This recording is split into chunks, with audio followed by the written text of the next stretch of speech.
दोस्तों नमस्कार। Civil services times में आपका स्वागत है। हम लोग बात कर रहे थे वैदिक सभ्यता के बारे में। सैंधव सभ्यता जब नगरीय चरण से ग्रामीण चरण में प्रवेश करती है तो उसके कुछ दिनों बाद हिंदुस्तान की पृष्ठभूमि में एक सभ्यता का प्रादुर्भाव होता है और वो सभ्यता वैदिक सभ्यता के नाम से जानी जाती है। क्योंकि इस सभ्यता की जो जानकारी हमें मिलती है वो वेदों से मिलती है, इसी के कारण इसे वैदिक सभ्यता कहा गया है।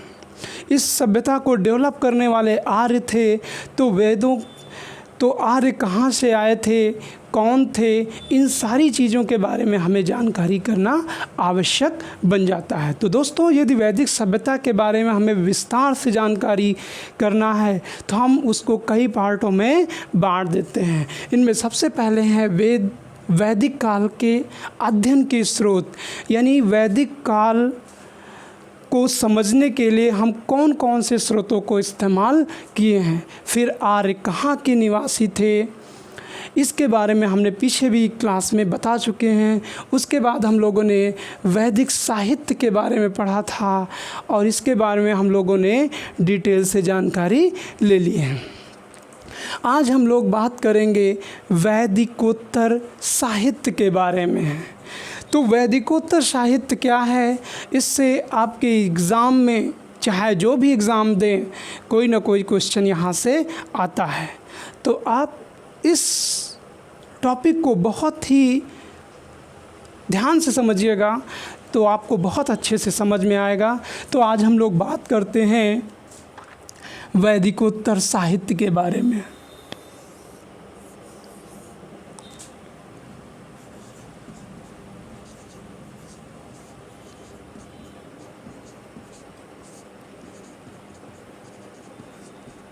साहित्य, देखिए वैदिकोत्तर जब साहित्य हम समझते हैं, देखिए दो शब्द आते हैं वैदिकोत्तर साहित्य में। एक शब्द आता है वेदांग और एक शब्द आता है वेदांत। दोनों में अंतर क्या है, सबसे पहले तो ये स्पष्ट कर दें। वेदांत का अर्थ होता है वेदों का अंतिम भाग, यानी उपनिषद जो होते हैं वो वेदों के अंतिम भाग माने जाते हैं, इसलिए उपनिषदों को वेदांत कहते हैं। लेकिन आज हम लोग वैदिकोत्तर साहित्य में पढ़ेंगे वेदांगों के बारे में। वेदांग के बारे में सबसे पहले जानें कि वेदांग की रचना की आवश्यकता क्यों पड़ी, ये कितने प्रकार के हैं, इन सारी चीज़ों के बारे में हमें समझना होगा। तो वेदांग क्या हैं, देखिएगा अगर आप समझें तो वेदों की जो भाषा है उसका अभिप्राय है समझना बहुत कठिन है। तो वेदों के अभिप्राय को समझने के लिए वेदों के अभिप्राय तथा भाषा को समझने के लिए वेदांगों की रचना की गई है। किसकी रचना की गई है, वेदांग की। प्रश्न क्लियर हो गया। अब प्रश्न आता है वेदांग कितने प्रकार के होते हैं, कितने प्रकार के हैं। वेदांग के प्रकार अगर समझें तो वेदांग 6 प्रकार के बताए गए हैं। इनमें सबसे पहला प्रकार है स्वर अर्थात शिक्षा, स्वर विज्ञान या शिक्षा। दूसरा है कल्प। तीसरा है व्याकरण। चौथा है निरुक्त। पांचवा है छंद और छठवां है ज्योतिष। ये कई प्रकार के आपको बताए गए हैं।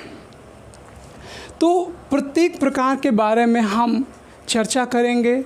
उससे जो क्वेश्चन पूछे जाते हैं प्राचीनतम या आधुनिकतम, इन सारे क्वेश्चन को हम यहाँ से क्लियर कर देंगे।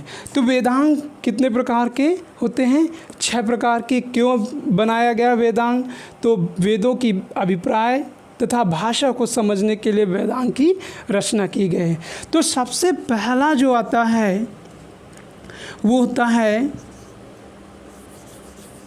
शिक्षा। शिक्षा या इसी को हम स्वर विज्ञान कहते हैं। देखिएगा, वेदों की जो भाषा है वो क्लिष्ट है, उसके अर्थों को समझना इतना आम लोगों के बस की बात नहीं है। तो उसके भाषा और शब्दों को सही उच्चारण करने के लिए शिक्षा यानी स्वर विज्ञान बनाया गया है। अब जैसे बहुत सारे लोग शिक्षा को शिक्षक कहते हैं, तो भाषा में कहीं ना कहीं उनकी समझ से परे है। तो वैदिक शब्दों को, शब्दावली को समझने के लिए स्वर विज्ञान का प्रयोग किया गया है यानी बनाया गया है। तो वैदिक स्वरों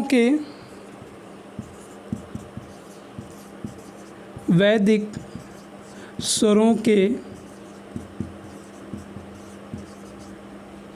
शुद्ध उच्चारण के लिए शिक्षा यानी स्वर विज्ञान डेवलप किया गया है। और सबसे प्राचीनतम स्वर विज्ञान कौन थे? इसके प्रवर्तक वामज्य ऋषि थे। तो क्वेश्चन ये पूछा जाता है कि प्राचीनतम स्वर विज्ञान के प्रवर्तक कौन थे? तो वामज्य ऋषि इसके प्राचीनतम प्रवर्तक माने जाते हैं।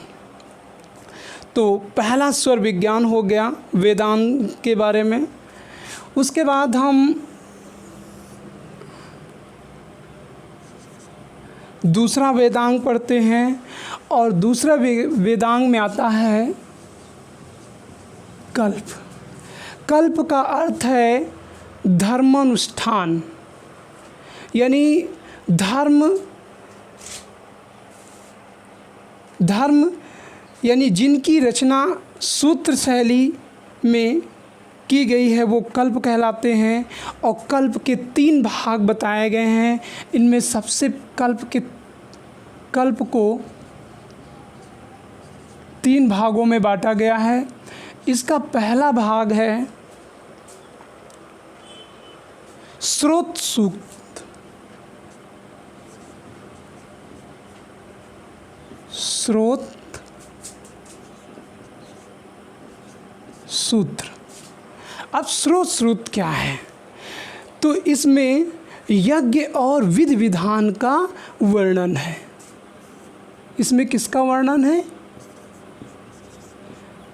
यज्ञ विधि विधान का वर्णन मिलता है। तो क्वेश्चन पूछा जाता है यज्ञ विधि विधान का वर्णन किस में मिलता है? तो स्रोत सूत्र में। स्रोत सूत्र का एक भाग और है, इसका नाम है कल्प सूत्र, शुल्ब सूत्र। शुल्ब सूत्र देखिएगा, शुल्ब सूत्र में क्या है? शुल्ब सूत्र में यज्ञ वेदी के विधि विधान का यानी उसकी माप का वर्णन है। तो इसमें क्या है? यज्ञ वेदी के निर्माण की विधि बताई गई है। तो ये क्वेश्चन सबसे पूछा जाने वाला क्वेश्चन है। और यहाँ क्वेश्चन कैसे बनाया जाता है ये समझिएगा कि बीजगणित का या रेखा गणित का सबसे पहले प्राचीनतम उल्लेख कहाँ मिलता है? तो वो है शुल्ब सूत्र में। तो प्रश्न क्या है? रेखा गणित का प्राचीनतम उल्लेख या वर्णन कहाँ मिलता है? तो वो है शुल्ब सूत्र। अब तक के इतिहास में सबसे ज़्यादा ये क्वेश्चन पूछा जाने वाला रहा है। तो ये शुल्ब सूत्र के बारे में आ गया, कल्प के बारे में। और इसका बी पार्ट है, कल्प सूत्र का बी पार्ट है ग्रह सूत्र। अब देखिए ग्रह सूत्र में क्या है। ग्रह सूत्र में जैसा नाम है यानी मानव के लौकिक और पारलौकिक जीवन के बारे में वर्णन है। किसके बारे में? लौकिक और पारलौकिक। अब लौकिक का मतलब क्या है? लौकिक का मतलब इहलोक यानी भौतिक जीवन, यानी जब मानव जिंदा रहता है उसके बारे में विधि विधान का वर्णन है। और पारलौकिक के बारे में यानी मरने के बाद मानव का क्या होता है उसके बारे में वर्णन कहाँ पे मिलता है? ग्रह सूत्र में। तो ये क्वेश्चन भी आपके बनते हैं कि लौकिक साहित्य में के अंतर्गत कौन आता है? ग्रह सूत्र में लौकिक और पारलौकिक के बारे में वर्णन मिलता है। तो ये कई बार रिपीटेड क्वेश्चन रहे हैं और पूछे जाते रहे हैं और इसी के अनुसार मानव को अपने जीवन में आचरण और विचरण करना चाहिए। ठीक है, तो ग्रह सूत्र हो गए और इसका कल्प सूत्र का तीसरा भाग है यानी सी पार्ट धर्म सूत्र। तो क्वेश्चन पूछा जाता है धर्म सूत्र में किसका उल्लेख मिलता है? तो धर्म सूत्र में धार्मिक और विविध प्रकार के कर्म कांडों के बारे में बताया गया है। तो धार्मिक क्रियाकलापों का वर्णन मिलता है कहाँ पर? धर्म सूत्र में।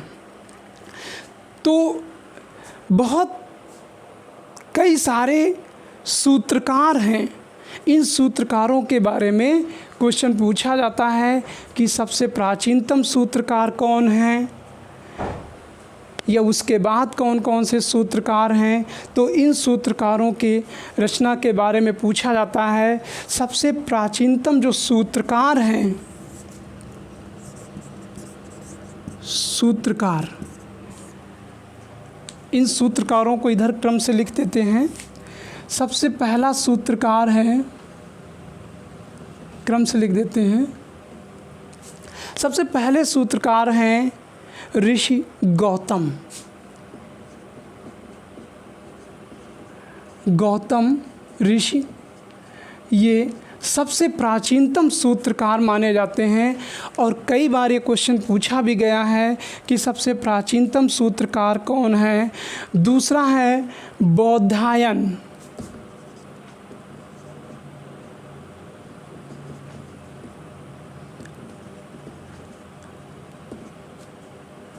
बौधायन, तो बौधायन ये दूसरे सूत्रकार हैं। और तीसरे सूत्रकार हैं वशिष्ठ।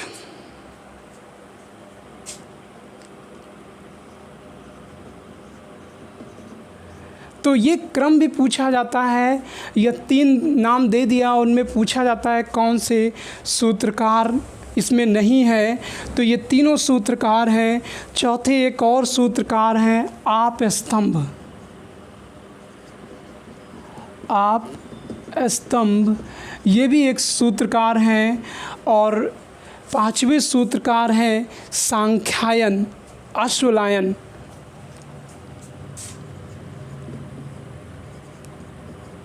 अश्वलायन और छठवें हैं सांख्यायन। तो ये 6 सूत्रकार हैं और भी हैं, लेकिन को क्रम से क्वेश्चन पूछा जाता है तो आप क्रम से भी हल कर सकते हैं। और प्राचीनतम पूछा जाता है तो ऋषि गौतम हो गए। और इस तरीके से आप समझ सकते हैं कि ये सूत्रकारों के नाम हमने यहाँ पर लिख दिए हैं। तो पहला वेदांग आपका शिक्षा विज्ञान यानी स्वर विज्ञान, दूसरा कल्प हो गया और तीसरा है व्याकरण।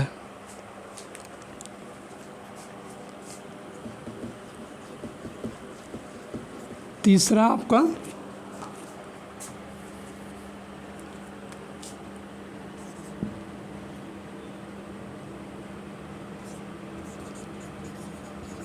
व्याकरण। अब हम बात करते हैं ऋषि मुनियों को व्याकरण की रचना की करने की आवश्यकता क्यों पड़ी। तो व्याकरण जो है भाषा को वैज्ञानिक स्वरूप देने के लिए व्याकरण की रचना करनी पड़ी। कारण क्या है? भाषा का वैज्ञानिक स्वरूप देने के लिए व्याकरण की रचना किया जाता है। अब क्वेश्चन यहाँ से पूछा जाता है सबसे प्राचीनतम व्याकरण कार्य कौन है। तो सबसे प्राचीनतम व्याकरण कार्य जो है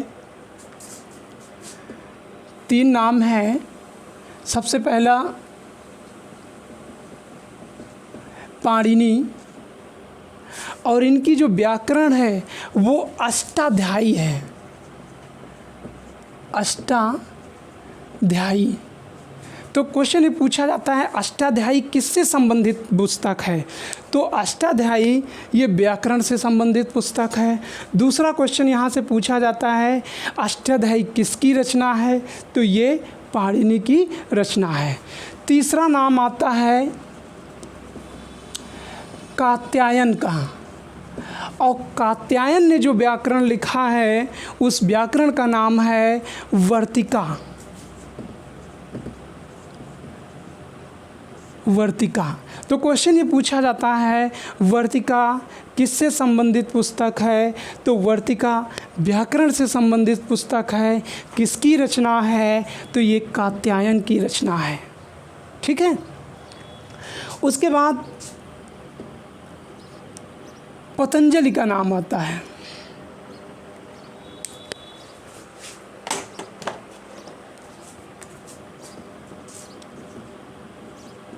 पतंजलि।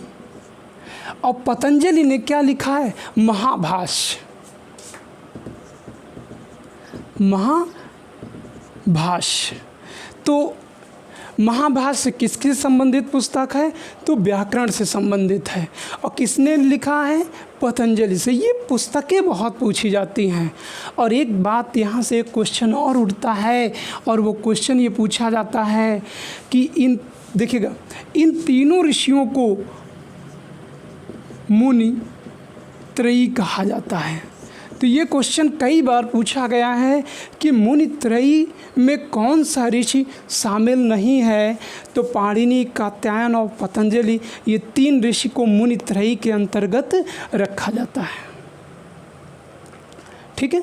तो ये महत्वपूर्ण क्वेश्चन यहाँ से थे जो कि आपसे बार बार पूछे जाते रहे हैं।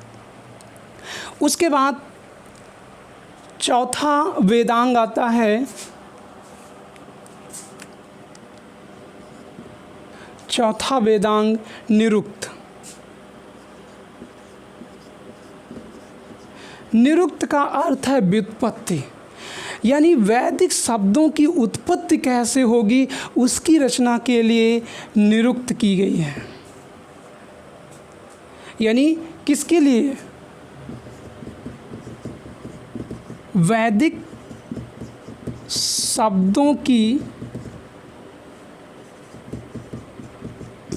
उत्पत्ति के लिए किसकी रचना की गई है। निरुक्त के। क्वेश्चन ये पूछा जाता है कि सबसे प्राचीनतम निरुक्तकार कौन है। तो यहाँ पर सबसे प्राचीनतम निरुक्तकार ऋषि कश्यप हैं। ऋषि कश्यप सबसे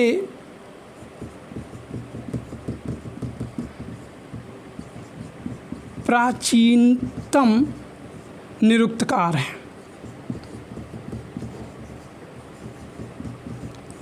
और इनकी जो पुस्तक है उसका नाम है निघंटु।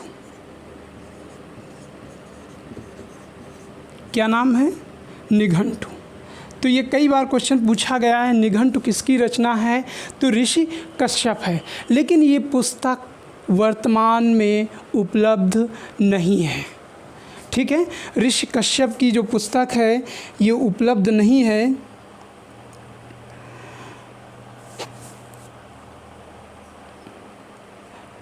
लेकिन जो निरुक्त यास्क ने लिखा है वो उपलब्ध है। यास्क ये भी ऋषि हैं और इन ऋषि ने जो निरुक्त लिखा है वो उपलब्धतम प्राचीनतम निरुक्त है। तो ऋषि कश्यप की तो निघंटु है लेकिन ये उपलब्ध नहीं है, और यास्क ऋषि की जो रचना है वो क्या है, उपलब्ध है।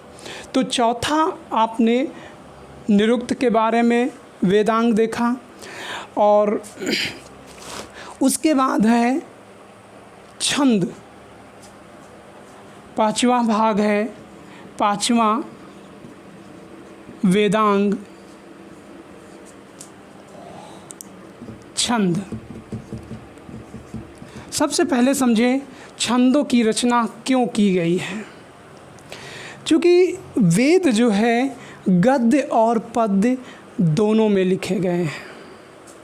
गद्यांश का जो अर्थ है सीधे स्पष्ट हो जाता है, लेकिन पद्यांश का अर्थ स्पष्ट नहीं हो पाता है। तो पद्यांशों को अर्थ समझने के लिए छंद की रचना की गई है, और जो प्रथम छंदकार हैं वो आचार्य पिंगल हैं। आचार्य पिंगल, और ये पाणिनि के भाई थे। कौन थे? पाणिनि के भाई थे। इसीलिए छंद शास्त्र को पिंगल शास्त्र भी कहा जाता है। पिंगल शास्त्र। तो यहाँ से क्वेश्चन पूछा जाता है छंदों के रचनाकार कौन हैं? तो आचार्य पिंगल ने छंद शास्त्र की रचना की है। तो इससे पद्यांशों का उच्चारण अच्छे से समझ में आ जाता है। और छठा वेदांग है ज्योतिषी। तो छठा वेदांग के बारे में हम यहाँ देख लेते हैं। पांचवा, छठवां,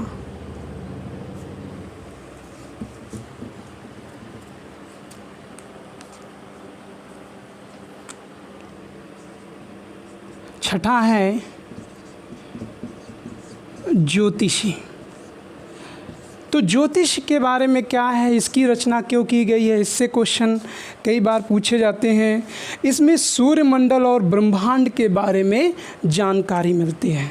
तो क्वेश्चन पूछा जाता है सूर्यमंडल और ब्रह्मांड के बारे में जानकारी किससे मिलती है?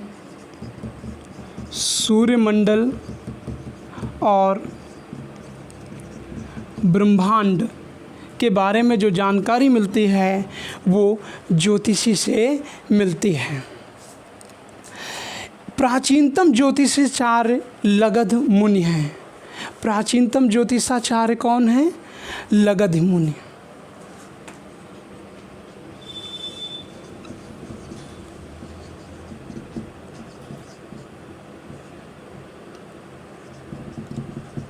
ये क्वेश्चन पूछा जाता है कि प्राचीनतम ज्योतिषाचार्य कौन है, तो वो लगध मुनि को माना जाता है।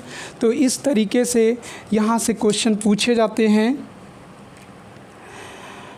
और इनकी जो रचना है वेदांग ज्योतिष, वेदांग ज्योतिष इनकी रचना है लगध मुनि की।